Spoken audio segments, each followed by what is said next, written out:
Saksakalyan gunarnavasya Vande Guru Sri Charanarabindam.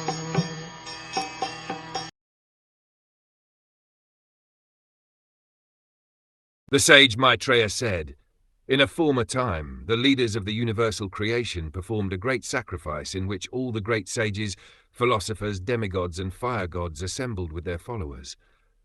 Upon being asked by Vidur, the sage Maitreya began to explain the cause of the misunderstanding between Lord Shiva and Daksha, because of which the goddess Sati gave up her body.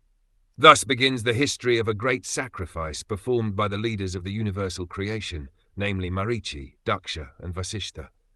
These great personalities arranged for a great sacrifice, for which demigods like Indra and the fire gods assembled with their followers. Lord Brahma and Lord Shiva were also present.